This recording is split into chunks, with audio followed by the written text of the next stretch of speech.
ሰላም ሰላም የእግዚአብሔር ቤተሰቦች ሰላምና ደስታ ለእናንተ ይሁን። ዛሬ አንድ አዲስ መረጃ ወደ እናንተ ይዤ መጥቻለሁ። በዓለም ውስጥ እጅግ በጣም ታዋቂ የሆነው በዩቲዩብም ሚሊዮን ሰዎች የሚከታተሉ እንደዚሁም ደግሞ በቲክቶክ ብዙ ሰዎች እየተከታተሉ የሚገኙ በየከተማ እየገባ ከተሞችን የተለያዩ አገራትን የዞረ ዓለማትን ያንበሻበሸ የሚገኝ አይሾ ስፒድ የሚባል ሰው ታውቁታላችሁ። ይህ ሰው ጀርባ ምን አለበት? እኛ አሁን እሱ የሚያሳየው አክት ብቻ ነው የምናውቀው፣ እሱ የሚያደርገው አንዳንድ ነገሮች ብቻ ነው የምናውቀው። ነገር ግን ከሱ ጀርባ ምን አለ? በምንድን ነው እንዲህ መፈመስ የቻለው? እንዴት ነው እንደዚህ ቦታ ሊያገኝ የቻለው? በየቦታ ፓስፖርት በነፃ ተሰጥቶለት ቪዛ በነፃ ተመትቶለት መንቀሳቀስ የሚፈቀደው እንዴት ነው? አንድ ሰው በቀላሉ በሁሉ አጥቃጫ ተፈላጊነት ሊሆን የሚችለው የሚባለው ነገር ከሱ ጀርባ ያለው ነገር ሃይድ የሆነ የተደበቀ ምስጢር ምንድን ነው ብዬ በመንፈሳዊ ዓለም ከመጽሐፍ ቅዱስ ጋር እያገናኘሁ እያሰላሰልኩ ነበር እና የእግዚአብሔር ቃል አንድ ቦታ ላይ እሱ የሚያሳየው አክቶች ብዙ ጊዜ ታውቁታላችሁ።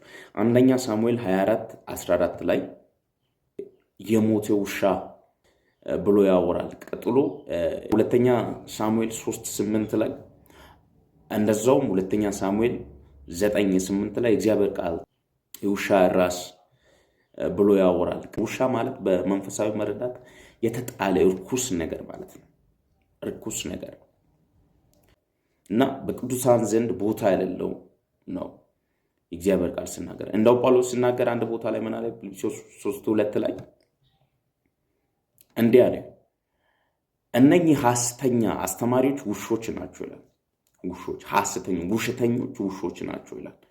እና ይሄ ሰው በሄድበት የሚያሳየው አክሽን እናንተ ቢታዩ የውሻ አክሽን ያሳያል። ባርክ ያደርጋል። ሁሉ ጊዜ ሲጮህ ታውቁታላችሁ።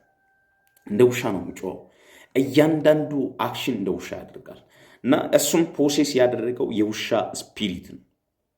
ተቆጣጥሮታል። የውሻ መንፈስ ተቆጣጥሮታል። ውስጡ ላይ በሆነ ቦታ ማንፈስ ቢያደርግ የሆነ የተቀባ ሰው አግኝቶ ይህን ስፒሪትን ከሱ ህይወት ለማላቀቅ ቢፈልግ ጮሆ የሚወጣ ምንድን ነው ካላችሁ የውሻ መንፈስ ነው። ውስጥ ላይ የውሻ ስፒሪት አለው እና በሄደበት ይሄ ነው የሚያደርገው። ብዙ ጊዜ ሰይጣን ራሱን ሊገልጥ ሲፈልግ እሱ የለበሰው ያንን አክሽን ነው። ብዙ ጊዜ አይታችሁ እንደሆነ አጋንንት ሲወጣ እንደ እባብ ሲሆን እባብ አይደለም ሰውየው፣ ግን አክሽኑ እንደ እባብ ያሳያል። እንደ ጅብ ሲሆን እንደ ጅብ ተራምዶ ያሳያል።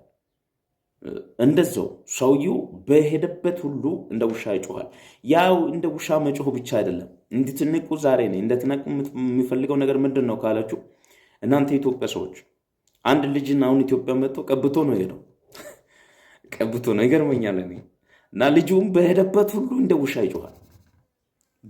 በገባበት ቦታ ሁሉ ከሱ ጋር ኦልሬዲ ተገናኝቷል። ጥሩ ነው እና ቦታ ለሱ ተሰጥቶለት ጥሩ ነው። ነገር ግን ስፒሪቱን ከሱ ተቀብሎታል። በሄደበት ይጮሃል።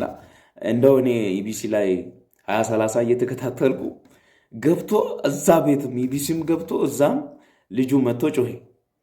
የኢቢሲው እዛ ውስጥ ላይ የሚሰራ እዛ መናጅ የሚያደርግም ሰው ከሱ ጋር እኩል መጮ ጀመረ በጌታ በኢየሱስ። እና ጳውሎስ ሲናገር ውሻ ሐሰት እንደሆነ እና ውሾች አለ ውሾች ሐሰት አስተማሪ። ሐሰት ማለት ሐሰት ታውቁታላችሁ። የውሸት አባት ተብሎ የሚጠራ ማን እንደሆነ ታውቁታላችሁ።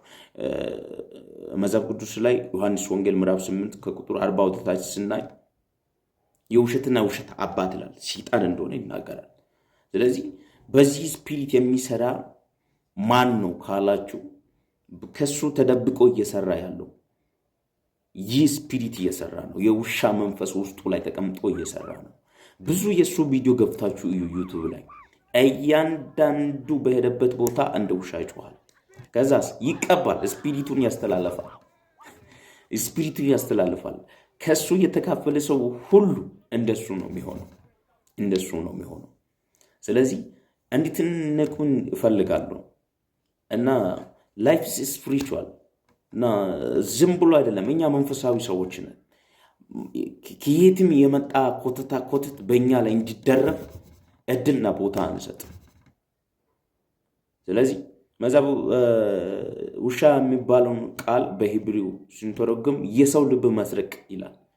በዚህ ሰው ላይ የሚሰራ ስፒሪት ነው። ከሱ ጀርባ እሱ በየቦታ እንዲገለጥ ያደረገ ያለው ይህ ስፒሪት ነው። እንዲፈመስ ያደረገ ያለው ይህ ስፒሪት ነው። እንድትነቁ ይፈልጋለሁ።